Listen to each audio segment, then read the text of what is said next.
Olá, estudantes da terceira série. Nesse vídeo vamos falar sobre um pouco do Estado do Brasil, ditadura militar e redemocratização. Vem comigo? Vamos ver então primeiramente a ditadura. E vamos ver um pouco antes o que antecede a ditadura no Brasil.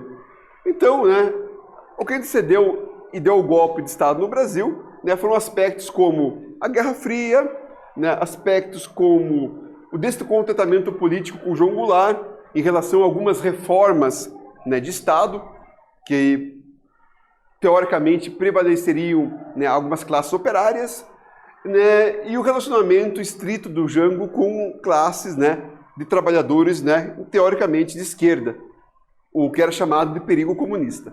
Então tudo isso com o apoio também dos Estados Unidos em relação às questões anti um governo que até então era antagônico aos Estados Unidos e União Soviética, haviam então ferramentas aí para um golpe militar. Então a ditadura militar no Brasil ela vai durar de 64 a 85, e foi marcada por diversas características bastante peculiares da ditadura militar. Entre as características da ditadura militar estão o fechamento de Congresso, os atos institucionais, o papel do poder político, do executivo, perpassando o legislativo, interferindo no judiciário, quase igual a um poder absolutista, e o cerceamento das liberdades, dos direitos da participação. Então foram 20 anos de troca de generais a cada 4 anos, certo?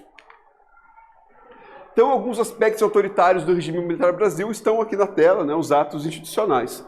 Entre eles, o mais famoso deles, o ato institucional número 5, que fechou o Congresso Nacional por tempo indeterminado e que cassou mandato e teve algumas proibições políticas. Foi o ato que mais também gerou exílio de brasileiros, de artistas, de músicos, desaparecimento de intelectuais, estudantes, professores. Foi uma época mais complicada.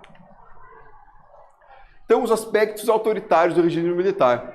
Então, podemos dizer que, entre eles, os aspectos mais comuns, está o cerceamento à liberdade, já que a liberdade é uma característica típica da democracia, as edições dos atos institucionais, são aqueles atos impostos para controle do Estado, a falta de competição política, pois não havia partidos contrários e não havia nenhum tipo também de aceitação pacífica em relação à negação do regime ou à contestação do regime, nesse sentido, e a repressão aos opositores, as diversas violências, das torturas aos desaparecimentos de opositores, certo?